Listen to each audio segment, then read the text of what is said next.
everybody, today we're going to be going over the next tutorial or the next video for using canvases in DAZ Studio. This is part 2, which is going to be Photoshop. There's also going to be another part 2 that is GIMP, so if you would prefer to use a free application or don't have Photoshop, then I would suggest following along with that one. If you use a different application such as Affinity Photo or something similar, please let me know, as I do own a lot of different apps. So hopefully I should be able to answer any questions no matter which app you're using. If I can't, I will try to find somebody who can. So let's go ahead and get started here. The first thing to point out is that there is a couple links in the thread under Intermediate Challenge in Photoshop. One is going to take you to this page, which is a cached page of an old page on Adobe's website, which will give you a link to something called OpenEXR. Not everybody is going to need that. Go into your Photoshop and go to File and go to Open and go to All Formats and see if you have something that says OpenEXR and then like .exr. If you do not see that in your Photoshop, then you may need to download that extension or one similar. I am not going to get into a bunch of detail here on which Photoshops do or don't use. I think this page does a decent job of explaining what ones will load it, won't load it, what you need for which versions. So if you do not see where you can open EXRs, then just know that there are plugins. This isn't even the only plugin, and this plugin actually kicks up a little error when you open Photoshop to boot, which is worth mentioning. But there are multiple plugins. You'd have to do a little research for your version of Photoshop to see which one would best suit your needs. But I did want to at least provide a link to the one that Photoshop used to recommend. Also of note, if you are not sure of the difference between like 8-bit, 16-bit, 32-bit, there's also a link in here that says bit depth. Will take you to a page that gives a tutorial and some video and some photo reference and some information on the difference between 8-bit and 16-bit. Now in our case, we're dealing with 32-bit. Just know that the differences and what it's doing or how it benefits you is going to be the same. Just 32-bit's going to be even better than 16. It's going to have more levels of color and tone than 16-bit. And there is a thing that goes through the math, so that'll give you an idea. And you can just look up 32-bit too if you're real curious on exactly how much of a difference. But so we're going to go ahead and get started. The first thing I want to do here is go to open, and we are just going to open up one of these. So I'm going to pick this one. When I open it up, it's going to say OpenEXR read options, alpha channel data as transparency or as alpha channel. If I pick as transparency and I load it in, it first of all is going to just look like a white mess, and you're going to be like, what is wrong with this thing? The first thing you actually will need to do is either add an exposure layer from adjustments, and if you don't have adjustments open, just go to window adjustments. But you're either going to have to load an exposure layer and then change the exposure to -14. Granted, you can pick something higher or lower depending on what you want, but I find that -14 is the closest to what comes out of DAZ Studio originally. Now, this actually, as transparency, this layer here is actually transparent. So if I press and hold Control and click on that layer, see how it's giving me a selection? So all of this is all transparent in the background, even though it looks like it's just solid white, it's not. The transparency is there. So if I load it in as transparency, that is what I get. If I load it in and select as alpha channel, come on you, And then I do the exposure all over again. -14. The difference with this one is if I press and hold Control and click on this one, I am not actually, I'm not getting where she is selected like she was before. The reason for that is that this, doing it this way is going to actually create a channel called alpha. So here's the channel, and if I control and click this, now I can get the marching ants. It's just a different way to bring that alpha in. Just know that, you know, then you have to click back off of this again. But both of them do similar. It's just how you prefer. Most people probably would prefer the transparency method versus the alpha method. If you're somebody who is very familiar with masking and alphas and channels and all of that kind of thing, then I'd say bring it in as an alpha because you might find it handier. But in general, I would say for most people, transparency is going to be the way to go. The next thing worth pointing out, I'm going to open this up. And I'm going to open up my original from Daz Studio. Like this was the original first render. We are going to arrange these side by side. I am going to add the exposure here. -14. Okay. Now, as you can see, I did -14 on this one, and this was straight out of DS with no canvases, and hopefully you can see that the color is pretty close. This one is actually going to have more depth to it because it's the 32-bit versus the 8-bit. So like if you start looking at areas like say her lips look a little tiny bit brighter in one side than the other side. Some of the colors will look just a little bit softer or have a little bit more depth in the one than the other. To give an idea of differences as far as, well, okay, so I can save out PNGs. I showed you how to do a workaround for that. Or I can save out EXRs, which one is better.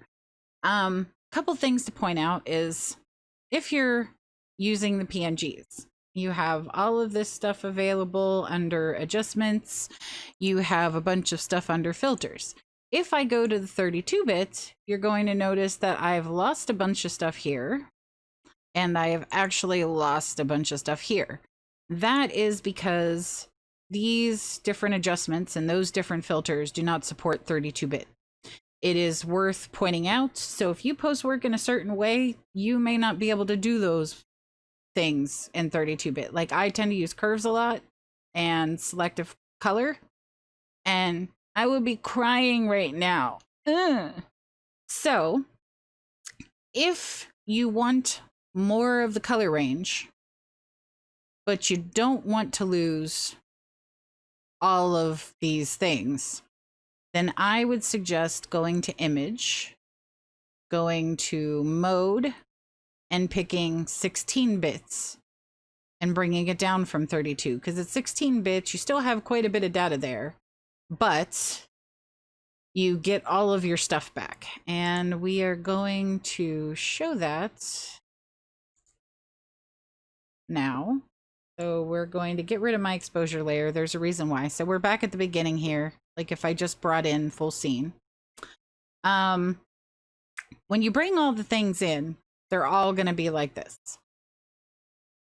The very first thing I would do is open up your actions panel. And if you do not have the actions panel open, then go to window and come to here and hit actions and move it wherever you need it to be. But what I would advise doing is bringing like one of the layers in. So like this is my full scene beauty layer. I would go to the actions panel and click this button, which is to create a new action. And I am going to name it EXR convert to 16-bit. and hit record. Now you can, while you're in here, set a function key. So you can set a key on the keyboard to, you know, just quick play this. But we're going to go ahead and we're going to hit record. And then what I would advise doing is going up to image, mode, 16-bit. Now this is going to make it look crazy. This is what's known as HDR toning. And there's a bunch of different ones. But for us to get where we need to go, we already know all we need to do is adjust exposure. So we're going to go to that. We're going to move the dial into the negative just a tiny bit because for some reason, this particular panel will not let you type in negative. I don't know why. But so we're going to move it to the negative a tiny bit, then type in 14, then hit OK. And then we're going to stop. And now what we have just done is made a really, really easy preset that we can just hit play or hit F whatever if we set that up and automatically convert them down to 16-bit so that we can just drag and drop them. It's just a really quick way, especially when you've got a bunch of these layers to do this. The next thing I want to point out is before you compile one file with all of your different canvases in it, when you're at this part, I would suggest renaming these so they're not all background because that's not going to be useful. You're not going to know what's on each one. When you render and save out from DAZ Studio, the canvases, they get named a certain way. So like my file was actually called tutorial. And then full scene right here was what I named the canvas. And then beauty was the type of canvas. So I know that this is my, you know, whoops, I can't see or type. This is my full scene layer. So I can just type full scene and then I'll know. That way later, if I do a couple more of these, like let's go in here and grab, we'll just say these 3. Okay. Load. Okay, we're just gonna load these a little faster here, please. I know I get a lot of stuff when I do this. It's okay. Now I can just hit play on my converter, hit play on my converter, hit play on my converter. Now I've got all of those. And then all I would do is just like name this G8. G8, please. Name this one, say hair. This one close. You see why I'm not going to do this with all of this? Don't worry, you are not going to watch me set up the full file because it takes a couple minutes and that would be very boring. But I do want to at least show you the easiest way to set it up. But so now what I would do is just do window, range, and do like either 2 up vertical or 2 up horizontal. I am a vertical person, so I like to do it this way. And then usually it always splits this off silly, not the way I want it to be. So I would basically just start dragging and dropping these all into one file. So you'd press and hold shift, click on the layer, and then drag. So then it keeps the position. Close that one, hit no, go to the next one, drag and drop, let go, close, no. Granted, you could save them, but I don't generally. I don't know why. Hit close, no.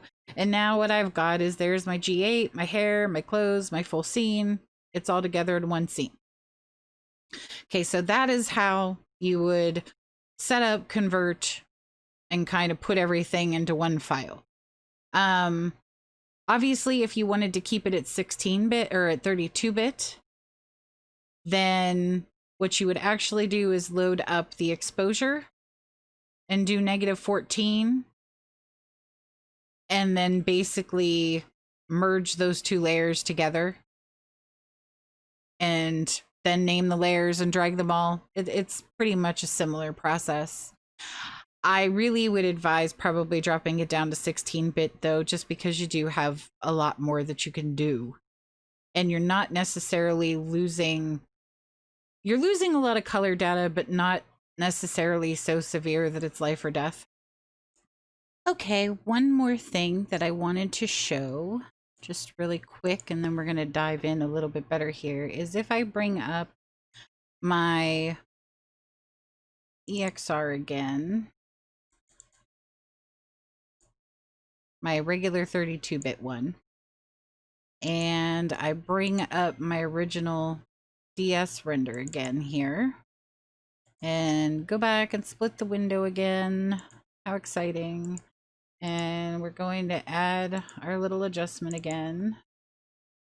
There's one more thing that I actually wanted to show you in here, and that is if I add a hue saturation to this and then a hue saturation to this. If you actually look at the bar right here, when I click from the 8-bit to the 32-bit, you're going to see like how there is a color differentiation. Do you see how all of this expanded? Like there's way more colors now mashed into this bar. Like if I don't know that I can really extend this out much. Hold on. If I extend this out more so you can really see this bar, what you're going to notice is there is actually a lot more depth of color, a lot more range between these, especially when you get into like the lights and stuff. There's definitely a lot more data. I just wanted to be able to like kind of show you a visual representation of that. So now we're going to close all this mess and we are going to get a move on, because we have now spent a lot of time on stuff you may or may not have been interested in, but I did want to point it out. I actually created a layered file. Now I actually did my layered file in 8-bit, so I did like the PNG version just to make my life easier. But okay, so, and as far as like my action, what I have is actually an 8-bit and a 16-bit convert. So depending on which way I want to go with it, I just can do a one click either way. So now I'm sure you're like, yeah, okay, it's got more color, I got it. And we had to convert it, got it. That was a lot of time on some stuff that was really not that exciting. I know, I'm sorry. That said, I will be sure to put an index in so you can skip all that if you really want to. And so, okay, you got all the layers in here. What can you do with it, pray tell? The first thing I would advise when you bring everything in is I would toggle off the visibility. And if you want to toggle off a bunch in a row, if you just press and hold the left mouse button and just drag down that list, zoop, they all shut up. All off. Okay, so now we're just starting with the main full beauty scene. Now, if you rendered out a diffuse, and I'm going to move that all the way down at the bottom of this pile, you could also start with that. Now, if you start with the diffuse, this is going to look really odd. And you can't start with the diffuse if you didn't also do the specular, the glossy, and the emissive. If you do have those, then you would turn those layers on. So there they all are. You would switch each layer to linear dodge add. So that one linear dodge add, this one linear dodge add, and this one linear dodge add. And now you're back to basically what your original looked like. So these three together basically gives you, whoops, these four together technically basically gives you the same thing as if I did the beauty render. So if I shut this off, now what you are going to notice is there is some differences there, obviously. Like the specular is actually stronger, not the specular, the glossy rather, is actually stronger on this version than it is on this one. It takes a couple adjustments and then you'd get that back. part of the candle glow is kind of missing. I could technically adjust that and it would be back. I think when I did the convert, I probably kind of messed up that. That was my bad. I probably lost some data when I converted to the 8-bit. I should have paid better attention. Shame on me. That's why, like, you can individually adjust. So, like, we did my little script and -14 worked well for some things, but in other cases, you might want it a little bit higher, like -13 or -12. And so look at the layers as you're doing your little convert just to make sure. But, I do. Let me look at the emissive for a second here. Turn off this, and put this back to normal. Oh, it didn't actually render the candle light on that. That's why. So that must be in one of my other layers. But so basically, if you just switch these to linear dodge, you'll be building up the image back to the original. Now, I find that most of the time, you're not going to need most of these. I'm going to drag these back out of here. It was just to give you an idea of how they kind of work together and how this is layering up. But, so basically, I just added the linear dodge now on top of the full scene. So if I do Glossy and you watch her eyes, this is actually with the Glossy on linear dodge. Or no, wrong. Ooh, I keep messing up Specular versus Glossy. If I do the Specular, you're going to see that it's brightening her eye whites. Now, in this case, that's over bright. You wouldn't want it up that high. You'd probably back it up. But if you wanted to brighten the eye whites, that's a really quick and easy way to do it. If I turn on the Glossy, obviously it is adding a lot of gloss detail back in. Again, you could back off the opacity. And you can literally now adjust how much of that you do or don't want. So if you want her to look more sun-kissed or have the highlights and the glossiness higher, you can kind of control that here. Again, I apologize for the pixely. I did not do beautiful renders here. Mostly because I just was trying to hurry through rendering all the different layers. And I didn't want to take forever. But so let's say the glossy layer here. If I'm actually going to turn off the specular one because I think it's making our eyeballs a little too bright for me. But if I wanted to say adjust the color tone or something of the glossiness, what I would do is be sure I'm clicked on glossy. I would, we'll say we're going to do hue saturation. So we click on that. If this is not clicked on, if it's like this, make sure that you click on that so that it basically is only adjusting this layer, not all the layers below it. So we want it to clamp to this layer. And that's what that button does. So now when I adjust, I can actually change the color of the highlights. So as you can see, that is a pretty big difference from what my original was. It's allowing me to get at something that is very specific, like a very, very specific area, and make adjustments to that. Now, what adjustments you'd want to make would kind of depend on what you want to do. In my case, I might want to, I don't know, what do I want to do? Might want to up the saturation. I might want to bring it back a little bit. I could tone all the highlights down. I could kind of pump them up, not up that high, but I could pump them up more to about here. So I can make them stronger, I can make them softer, I could change the color of them to something else.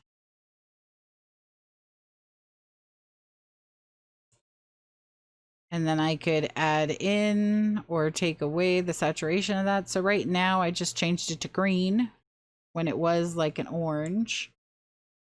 So that will give you an idea of what you can do with this glossy layer. We're going to say that I don't really want to change that though. Or maybe I do, but I just want to, I like the punch to it.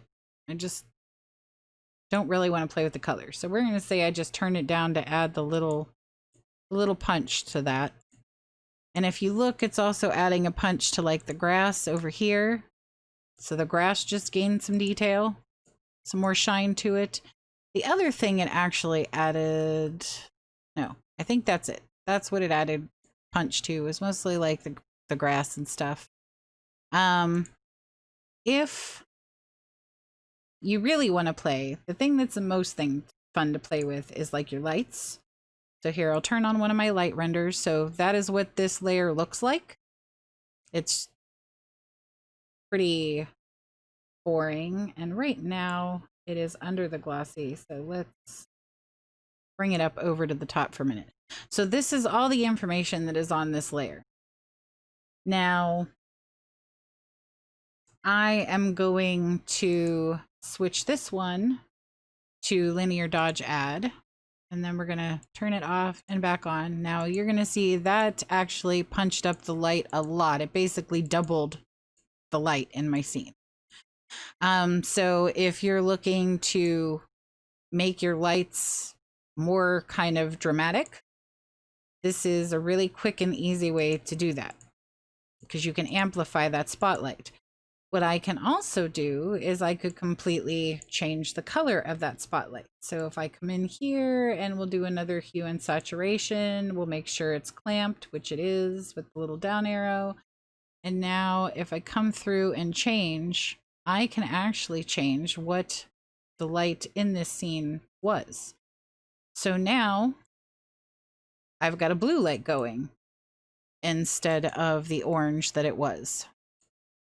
As you can see, or kind of a, yeah, I guess kind of like a white blue. And make it more purpley. I can make it more towards yellow, green. Like now I can just adjust that spotlight. So I'm going to keep the same strength on it. I'm just literally capable of now fine-tuning the color on that one light to whatever I want. Now, say the original, we're going to get rid of this for a minute.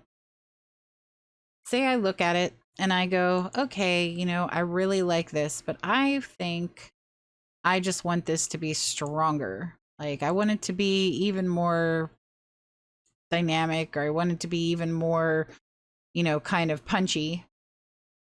I could do a, let's see, what do I want to use here?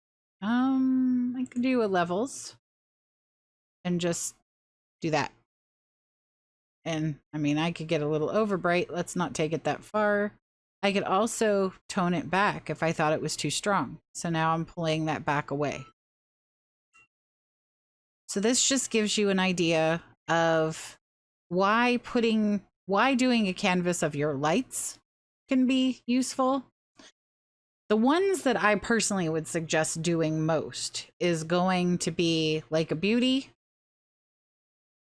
your lights, and your emissives, if you did nothing else. I also would recommend, if you like to play with things like the hair, the clothes coloring, stuff like that, maybe doing these alphas that are up here, which I will play with and show you in a minute. And maybe the glossy. The rest of these, like environment lighting and normal and stuff, I don't use as much. That said, they all have some things that you can do with them. So we are going to kind of go through really quickly, just a little, what it is you can do. So if I turn on this layer, which happens to be the hair, what I use these layers for most actually is pressing and holding control and clicking. So this is the skin. Sorry, I was not on hair. I was on skin. I can't read. But if I click that, okay, I've just selected the skin. Now I actually will not actually use this layer for anything other than to select. Funny enough. Then usually what I will do is come up here and do an adjustment layer while I've got that selection from that alpha. And then it means any adjustments I do at this moment are actually going to have a mask on it that is going to apply to just that. So I'm trying to think of what I want to use. Sorry, that's why I was babbling there for a minute. I don't know what I want to do. We'll just stick with hue and saturation. So now when I hit that, what you're going to see is it's showing that it's actually masked to this area and this area only. So if I drag this right now, one way or another, and of course I picked one that's not going to do anything. Why? Oh, it's because I have it clamped. This is one of those times where I do not want it clamped. Now if I take the clamp away, that's going to be better. So now, as you can see, I can make her into a space alien. So if I wanted a green girl, now I can have one. And I can back that off a little bit. I can make it very strong. I do not know why I want her to be blue. Don't ask me. I don't know. We'll say I do, though. And we'll say we're going to deepen it up just a little bit. But as you can see, it is literally now only changing just the skin color. The reason I had to take the clamp off is because I was clamping it to this layer, which is not turned on, which meant it was showing me nothing. I could also do it that way. I could, have this layer on. So we're going to get rid of that. And I could turn on the hue and saturation, make sure that it's clamped to that layer. And when I adjust, I actually will get going to do a similar thing to what it just did. Like so. I don't know why I don't just do it this way. I personally like to kind of just do the layer and have it be adjusting, like actually this full scene layer down here. I don't know why. I think it's just a preference. But so that does give you an idea of what you can do by having that layer. We'll toss this away now, because I really don't want to do anything with that layer. Hair, same thing. So if I turn that one on, and we're not going to do the control and alpha and all that, we're just going to clamp it. So, okay, I added another hue and saturation. Or no, I added a levels. No, I didn't. What did I do? I was clicked, I don't even know where. Did I not add the layer? Am I just very confused? Okay, so add the hue and saturation. Now I got it. I don't know what I just did. And now if I adjust, now I am adjusting just her hair.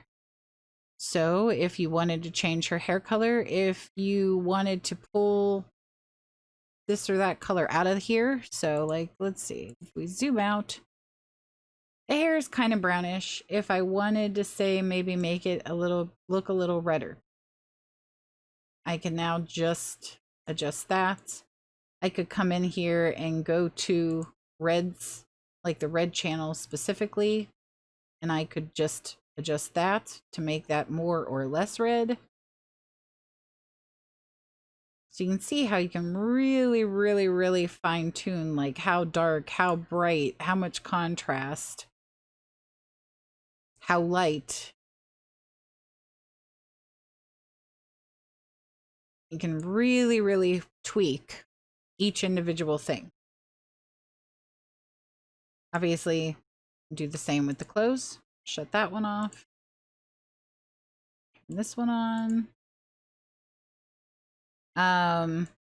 We're going to do this the other way because see, I adjusted lights down lower and like the clothes has light that's coming through that. If I turn this on, I actually lose that on the clothes, which is one of the reasons why I tend to kind of do. But, so we'll do it the other way on this one so I don't lose that little bit of light data. But so if I come in here and go to here and we'll do the hue and saturation again. Now if I play,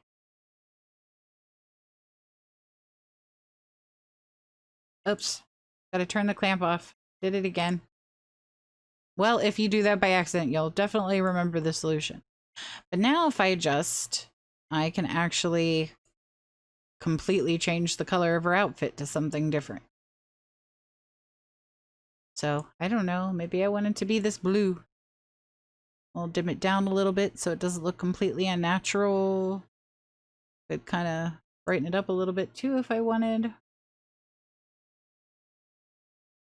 I could click on this button right here and pick a color within the image and kind of drag and cycle through, and it's going to pretty much target that color if I do it this way.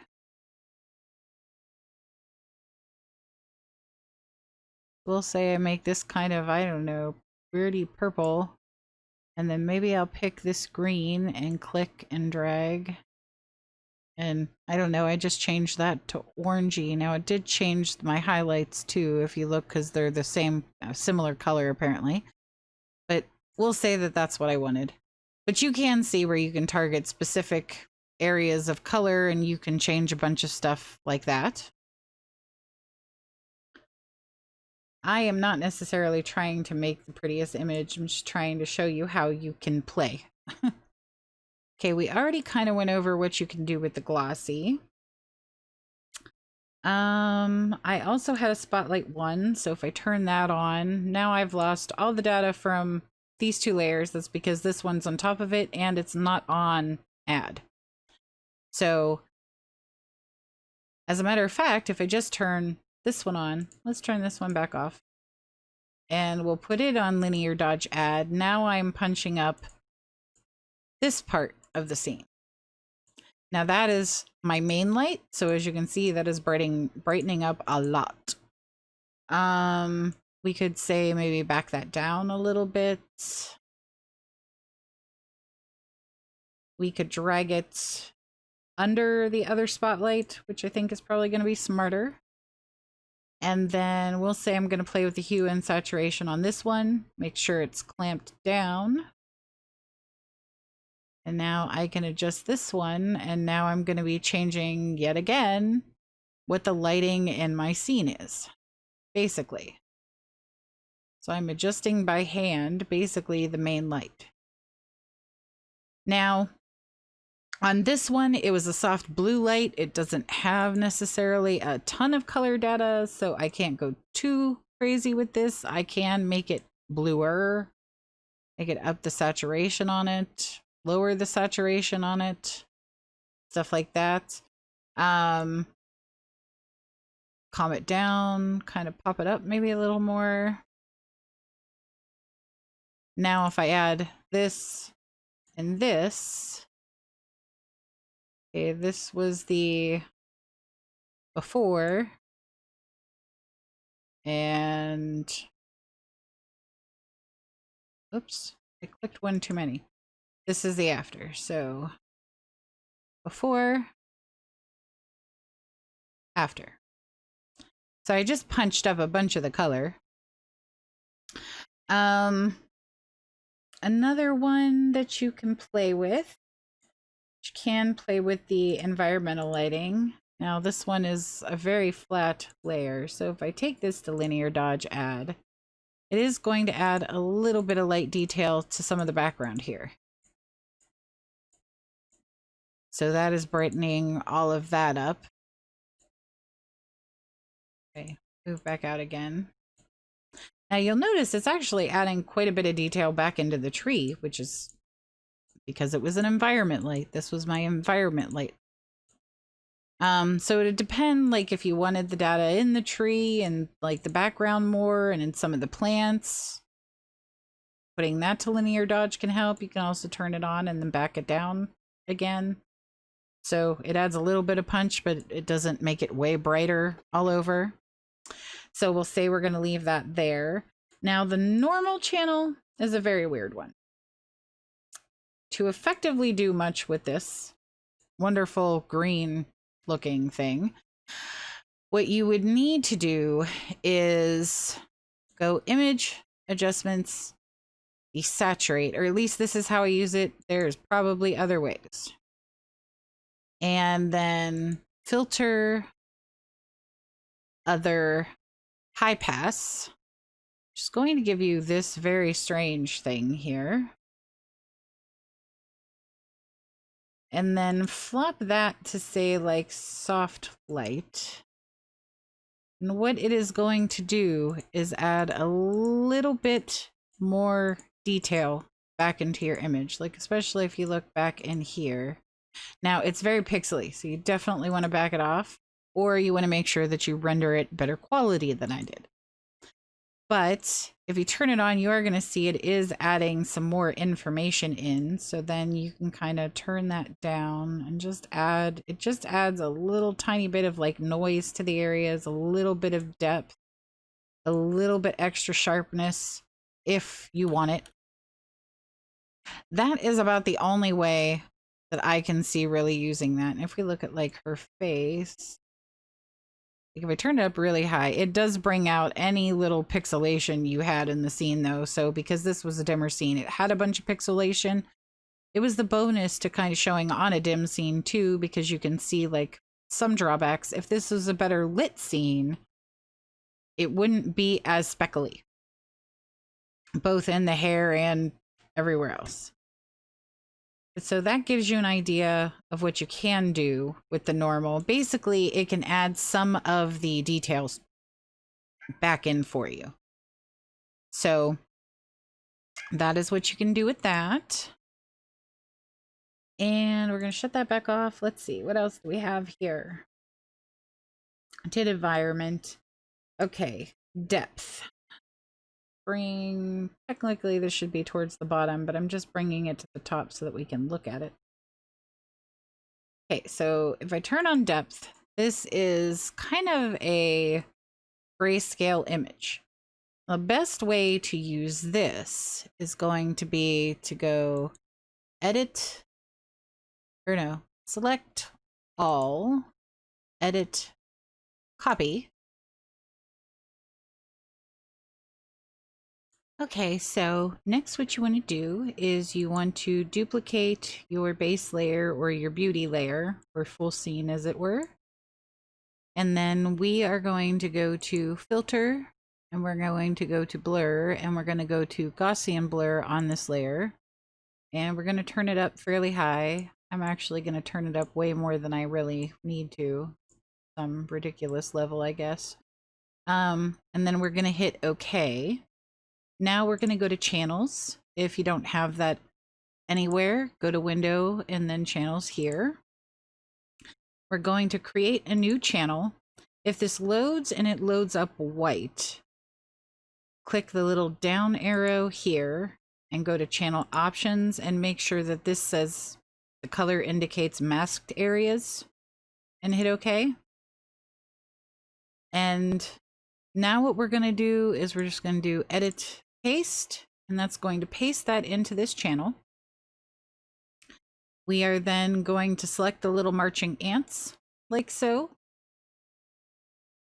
We are going to go and click on RGB to go back to our main colors on that layer again. We're going to go back to layers, and then we're going to click this little mask button. And when we do this, what it's going to do is apply that depth channel, or the depth information from our render, to this layer. So now if you notice, that layer that had all that blur is still here. It just now has our depth information being attached to it. Now what that is good for is, if you can see, adding depth of field when maybe you hadn't. So if this was just a regular render with no depth of field, I could use that depth channel to actually add depth of field that makes some sense to this render to it, just using Gaussian blur and that. If you find that, say she still looks blurry, like, well, we'll do invert for a minute just so you can see that the information is still there. Now we'll invert it back again. But if for some reason she still looks kind of blurry to you, like, oh, well, but I just lost some of the details I wanted. What you can do is make sure that you are clicked on the mask, go to image, adjustments, and then levels. You can also use curves in here. You can use brightness and contrast. But we're going to go to levels. And from there, if I bring the black side up, she should see how she was a little blurry and how it's bringing her crispness back in. So it's kind of resolving it, it's pulling the blur away from being on her.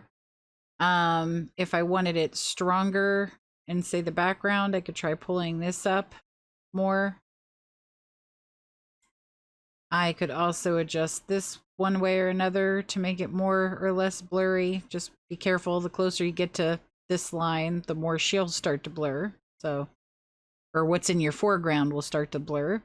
But as you can see, you can use this to actually blur your foreground, blur your background. All that takes is just flipping the invert, and now the foreground would be blurred, but the background wouldn't. But so that is a decent way to actually add in depth of field if you prefer not to render DOF.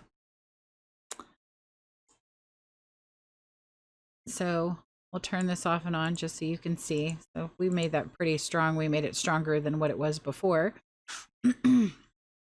Now the next thing, and the very last thing, is the material ID. So how do we use that, or what is it good for? So if I turn that on, we had all these things in all different colors. What we can do is use this in order to make like a color selection of areas that we want to target. So say I want to target this bush over here. With this layer on, I could go to select, color range, click on that bush, and I can use like detect faces, but there are not actually any faces in here. Like that's for real faces, I think. Localized color clusters will grab sometimes a little more or a little less of the area that you're wanting to grab. You can up the fuzziness to grab more, and you can see this is all getting brighter and brighter. What you're doing is you want to get the area that you mean to have as much as possible to be white here. And we'll say we're gonna go with something maybe like so, and hit OK. And then I can turn this layer off so we can see what we're doing. I can add, say, a hue saturation layer, and I'm going to turn this clipping off because I want this to be across the whole thing since I've got a mask on it. And now what I could do is I could actually target just that bush, and you can hopefully see here that I am now changing the color of that. Now that is good, like say for something like this where I used grass from one pack and then grass from another pack, and maybe my greens aren't matching up, or maybe, you know, I had these candles, but the color that I wanted them to be is not actually an option for these candles. I could have given them their own color on this, like just pick that material zone so that I could isolate that in here.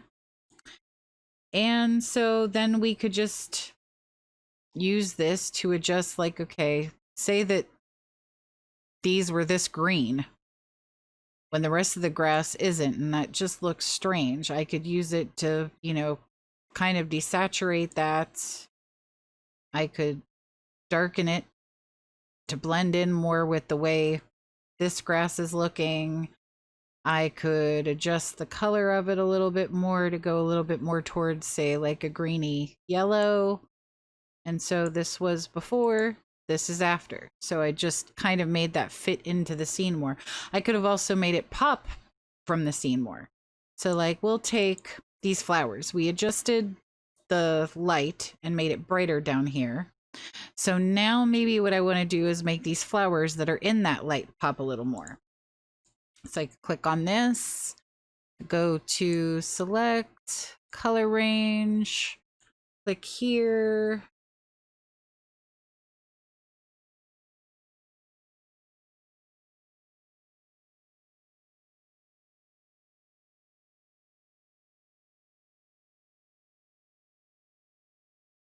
And let's see here, go with that. Okay, we've got that area pretty decent. I can add another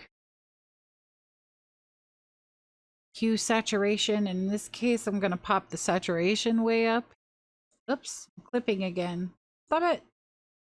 Okay, I'm going to pop the saturation way up. I can say I desaturated, saturate. I can try to make it somewhat brighter. So I'm going to make these like really bright. Maybe I'll back the saturation off just a little bit. Now what you'll notice is I'm actually blowing out this, but it actually does look good on the top. So from here, what I can do is actually adjust this mask. So I could feather it some, which would actually calm that down. But in this case, I don't necessarily want to feather it. What I am going to do is make sure that I am on black for my color, get a brush, make sure it is a soft brush.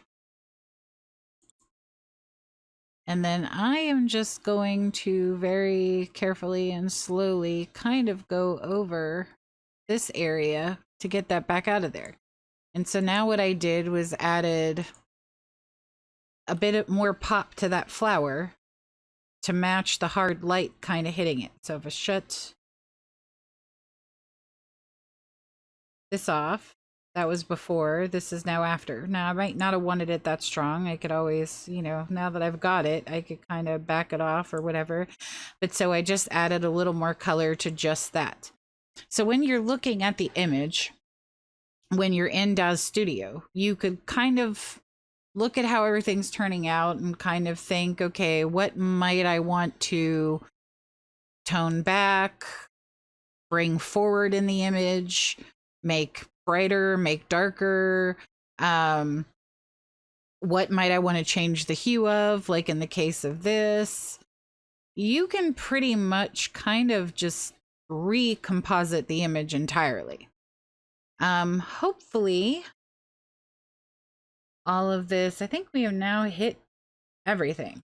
Hopefully this gives you an idea of the different things that you can do with all of these layers. If you have any questions or need to know anything additional, just let me know. I am sorry for the length of this. I know that between the two videos, that was a lot. I appreciate you hanging in there with me. Hopefully you learned some things that are handy and maybe some things that you didn't know, both in Photoshop as well as how to use the layers. Thank you so much again for watching, and if you liked this video, be sure to subscribe so that you can check out some of the other videos as we upload them. Thank you for your time. Bye!